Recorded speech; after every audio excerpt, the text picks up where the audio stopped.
నమస్తే, welcome to Leo. మనతో ఉన్నారు సీనియర్ జర్నలిస్ట్ డివి శ్రీనివాస్ గారు. సార్ నమస్తే. నమస్తే సార్, వైసీపీ పార్టీని ఎలా అర్థం చేసుకోవాలి? ఒక పక్కనేమో కౌన్సిల్కి అటెండ్ అవుతున్నారు, మరో పక్కనేమో ఇప్పుడే తీసుకున్న నిర్ణయం సంచలన నిర్ణయం, ఇక శాసనసభకి అవసరం లేదని చెప్పి. కానీ నిన్నటి గవర్నర్ గారి యొక్క ప్రసంగానికి అటెండెన్స్ లేదని కూడా అయ్యన్న పాత్రుడు స్పీకర్ గారు చెప్పేశారు.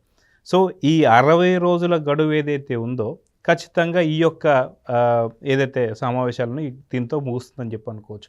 సో వేటు పడబోతుందా లేదా చీలిక రాబోతుందా వైసీపీలో అంటే ఏం చెప్తారు సార్? ఇప్పుడు ఇవి బడ్జెట్ సమావేశాలు మార్చి 7 దాకా సాగుతాయి. తర్వాత మళ్ళీ వర్షాకాల సమావేశాలు, శీతాకాల సమావేశాలు ఉంటాయి. ఇప్పుడు అసెంబ్లీకి మరి గైర్ హాజరు అవ్వాలని ఈరోజు జగన్మోహన్ రెడ్డి నిర్ణయం. వాళ్ళ లెజిస్లేచర్ పార్టీ అటు ఎమ్మెల్సీలు ఇటు ఎమ్మెల్యేలతో మాట్లాడుతూ తన గైర్ హాజరుని కొనసాగిస్తూనే మిగతా ఎమ్మెల్యేలను కూడా వెళ్ళొద్దని ఆయన చెప్పిన విధానం ఇప్పుడు ఆ పార్టీ నిట్ట నిలువుగా చీలిపోతుందా, లేదు ఆ పార్టీకి ఇదే ఇక ఆఖరి సంవత్సరమా, లాస్ట్ ఇయర్, ఇక వచ్చే సంవత్సరానికి ఇక ఆ పార్టీ ఉండదా? ఎందుకంటే ఇప్పుడు 11 మంది ఎమ్మెల్యేలపై వేటు, ఆ వేటు పడితే మరి బై ఎలక్షన్స్ వస్తాయి. ఇప్పుడే జగన్మోహన్ రెడ్డి చెల్లి కూడా మాట్లాడింది. షర్మిల మాట్లాడుతూ ఏమంది, దమ్ముంటే అసెంబ్లీకి వెళ్ళమని. దమ్ము లేదు కాబట్టి జగన్మోహన్ రెడ్డి అసెంబ్లీకి వెళ్ళటం లేదు అని దమ్ముగా మాట్లాడుతోంది చెల్లి. అంటే చెల్లికున్న దమ్ము అనలో లేకపోతే ఇప్పుడు ఒకటి చేత కాకపోతే వైదొలగమన్నారు. ఏది రాజీనామా చేసేసి మేము పోటీ చేస్తాం, మేము గెలుచుకుంటాం.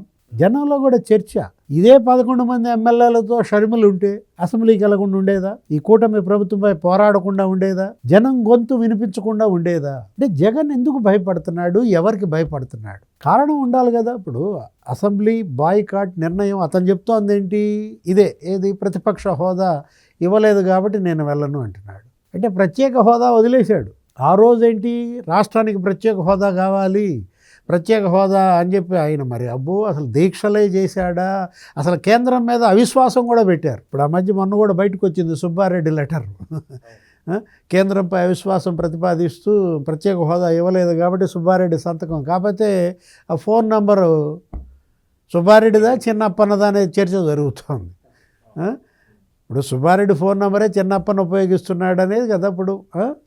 అంటే ఇప్పుడు ఒకటి ఈ సెషన్స్లో రేపటి నుంచి కల్తీ నెయ్యి అంశంపైనే చర్చ జరుగుద్ది. ఛార్జ్ షీట్ మీదే ప్రధాన అజెండాగా రాబోయే అసెంబ్లీ సమావేశాల్లో చర్చ ఉంటుంది. రెండో అంశంగా పరకామణి చోరీ కేసు వస్తుంది. అంటే వీటన్నిటికీ సమాధానం చెప్పలేక జగన్మోహన్ రెడ్డి ఎగ్గొడుతున్నాడా, లేదు అక్కడ పులిలాగా అయ్యన్న పాత్రుడు ఉన్నాడు, మరి బెబ్బులిలాగా మరి రఘురామకృష్ణరాజు కాసేపు వచ్చి కూర్చుంటున్నాడు. అంటే వాళ్ళని చూసి భయపడి వెళ్ళటం లేదా? నీకే అవమానం జరిగిందని నువ్వు అసెంబ్లీ ఎగ్గొడతావు? ఇప్పుడు గతంలో అసెంబ్లీ బాయ్కాట్ చేసిన వాళ్ళు వాళ్ళని ఘోరంగా అవమానించారు. ఇప్పుడు ఆ ఎన్టీ రామారావు ఆయన కూడా అసెంబ్లీ బాయ్కాట్ పిలిపించాడు. ఆయన పిలిపించడం అంటే తను ఎగ్గొట్టాడు, తను వెళ్ళకుండా మిగతా వాళ్ళు వెళ్ళారు.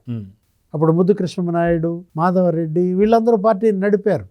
ఆ రోజేంటి ఆయన కూర్చుని ఉన్నాడు, మిగతా టీడీపీ ఎమ్మెల్యేలంతా పోడియం ముట్టడిస్తే వాళ్ళతో పాటు ఈయన పేరు కూడా కలిపి ఎన్టీ రామారావుని సస్పెండ్ చేశారు. దాంతో ఆయన మనస్తాపానికి గురి అసలు నేను సభకే వెళ్ళనని భీష్మించాడు.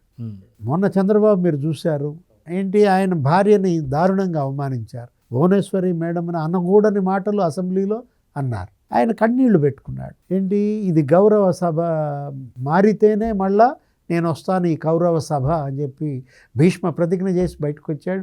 జనం కూడా ఆయనకు అండగా నిలబడ్డారు. మళ్ళీ నిజంగానే కౌరవ సభ కాస్త ఇవాళ గౌరవ సభ అయ్యింది. బూతులు లేని సభగా జనం మార్చారు. నచ్చదా జగన్మోహన్ రెడ్డికి?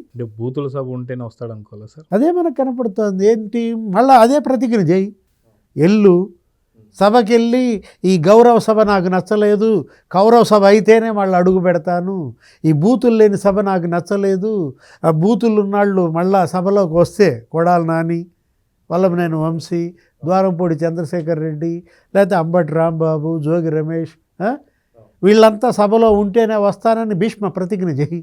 నిన్న కూడా అంబటి రాంబాబు మాట్లాడింది తప్పేంటంటాడు. అంటే జగన్మోహన్ రెడ్డి ఇవాళ అతని నైజం ఏంటో బయటపడింది అనమాట. అసలు ఆ డబల్ స్టాండర్డ్ ఏంటి? అసెంబ్లీకి ఎగ్గొడితే కౌన్సిల్కి కూడా ఎగ్గొట్టండి. అంటే కౌన్సిల్లో వెళ్తారు, అసెంబ్లీకి వెళ్ళరా? ఈ ద్వంద్వ ప్రమాణాలు, ఈ 2 నాల్కలే అర్థం కావట్లేదు జనానికి. ఆ రోజు అసలు కౌన్సిల్ రద్దు చేస్తానన్నాడు, బిల్లులు పెట్టాడు. అసలు అసెంబ్లీ ఆమోదించి కౌన్సిల్ రద్దుకి బిల్లు తమ్మినేని సీతారాం కౌన్సిల్కి కూడా పంపించాడు. ఇప్పుడు ఆ కౌన్సిలే వీళ్ళకి దిక్కయిందా? ఇప్పుడు ఏంటి, ఇప్పుడు విసిరేసిన రాయే ఇవాళ నీ తలకు మూలరాయి అయిందా అంటున్నా. అక్కడ బొత్స సత్యనారాయణ, వరుడు కళ్యాణి వాళ్ళని రెచ్చగొట్టి వాళ్ళతో సభా కార్యక్రమాలు జరగనీయకుండా అదే పని ఇక్కడ కూడా నువ్వు చెయ్యి. ఇప్పుడు ఇవాళ వాళ్ళు హీరోలు అవుతున్నారు. వరుడు కళ్యాణి వర్సెస్ లోకేష్ అని చూపిస్తున్నారు, మాధవ్ వర్సెస్ లోకేష్ అని చూపిస్తున్నారు, బొత్స వర్సెస్ లోకేష్ అని ఇవాళ అసలు ఇటు ఏబిఎన్లో వస్తుంది, TV5లో వస్తుంది. నువ్వు చెప్పిన ఎల్లో మీడియా నిన్ను బ్రహ్మాండంగా మీ పార్టీని ఎక్స్పోజ్ చేస్తున్నాయి, ఎలివేట్ చేస్తున్నాయి. ఇప్పుడు నువ్వు కూడా సభకి వెళ్తే, రేపు పొద్దున అసెంబ్లీకి వెళ్తే నీకు మైక్ ఇవ్వకపోయినా అది వార్తే, మైక్ ఇచ్చిన వార్తే సార్, మైక్ ఇచ్చినా వార్తే. అసలు ఏది నువ్వు అడుగు పెడితే వార్త కదా. ఇప్పుడు నిన్న కూడా నిన్ను చూపించారు కదా, నువ్వు నడుచుకుంటే వెళ్ళడం. ఇప్పుడు what is this scene great అనో ఏదో అన్నాడంట. అంటే సీను గ్రేట్గా కనపడుతున్నాడా? అక్కడ దువ్వాడ సీను వచ్చి ఇతనికి ఏదో పాదాభివందనం చేస్తే ఇప్పుడు రాజా ది గ్రేట్ లాగా సీను ది గ్రేట్ అంటే ఇప్పుడు అతనికో ఏదో బుద్ధులు ఏదో చెప్పాడంట. ఏమని, ఇంకా సినిమా హీరో లాగా చేస్తున్నావా, రీల్స్ చేస్తున్నావు, బిజినెస్ ఎలా ఉంది, ఫ్యామిలీతో ఎందుకు ఇబ్బంది అని మాట్లాడుతున్నాడంట. కుటుంబం రచ్చ చేసుకుంటున్నావు అన్నాడంట. అదే ప్రశ్న ఒక దువ్వాడ సీన్ జగన్ అడిగితే సార్ లోపల అదే ప్రశ్న ఉంటుంది కదా, బయటికి చెప్పకపోవచ్చు, మళ్ళీ టికెట్ ఇవ్వడేమో అనే భయంతో బయటకు అనకపోవచ్చు. ఇప్పుడు నా ఫ్యామిలీ రచ్చ గురించి మాట్లాడుతున్నావు, నీ ఫ్యామిలీ. ఆ రోజు నువ్వు అన్నావు కదా, గర్ గర్కి కహాని, వైఎస్ గర్కి కహాని, ఇది కూడా అదే, దువ్వాడ గర్కి కహాని. అంటే ఇవాళ దువ్వాడ శ్రీనివాస్ నీకు రాజా ది గ్రేట్ లాగా సీను ది గ్రేట్ అని కనపడితే, Ambati the great, Jogi the great, లేకపోతే పిన్నెల్లి ది గ్రేట్. ఇప్పుడు ఇవాళ ఏంటి, ఈవీఎం 4 కేసు కొట్టినాడు నీకు గ్రేట్, పచ్చి బూతులు తిట్టేవాడు నీకు గ్రేట్, ఫోర్జరీలు చేసేవాడు, సంతకాలు పెట్టేవాడు ది గ్రేట్. ఇవాళ జగన్మోహన్ రెడ్డి ఏంటంటే జనం దృష్టిలో దోషి కాదు, మహాపాపి. ఇప్పుడు నిన్నటిదాకా ఆయన్ని దోషిగా చూసాం. ఏంటి, A1 11 కేసుల్లో A1 అని, లేకపోతే 9 ఈడీ కేసుల్లో A1 అని. ఇవాళ A1 దోషి కాదు, ఇతను A1 ఏది మహాపాపి అంటూ ఇవాళ మొత్తం హిందువులందరూ, కోట్లాది హిందువులు జగన్మోహన్ రెడ్డిని మహాపాపి అని నిందిస్తున్నారు. స్వామీజీలంతా ఇవాళ జగన్మోహన్ రెడ్డిని జైల్లో పెట్టమని డిమాండ్ చేస్తున్నారు. ఏది, అటు మైసూరు యతిరాజ జీయంగార్ స్వామి, ఇటు తిరుపతి పెదజీయంగార్ స్వామి, ఆ శ్రీనివాసానంద సరస్వతి, అటు స్వామీజీలు, ఇటు భక్తులు, హిందువులంతా కూడా జగన్ ఇవాళ మహాపాపి అంటే, మరి ఆ పార్టీకి ఓటేస్తే మహాపాపం అన్నమాట. మహాపాపం కాదు, మహాపాతకం చుట్టుకుంటుంది. సో చూద్దాం సార్, మొత్తానికి చెల్లితో కూడా బుద్ధులు చెప్పించుకునేటువంటి పరిస్థితికి వచ్చారు. సో చూద్దాం సార్ మొత్తానికి ఏం జరగబోతుంది. నమస్తే. నమస్తే. Please subscribe to Leo News for more videos.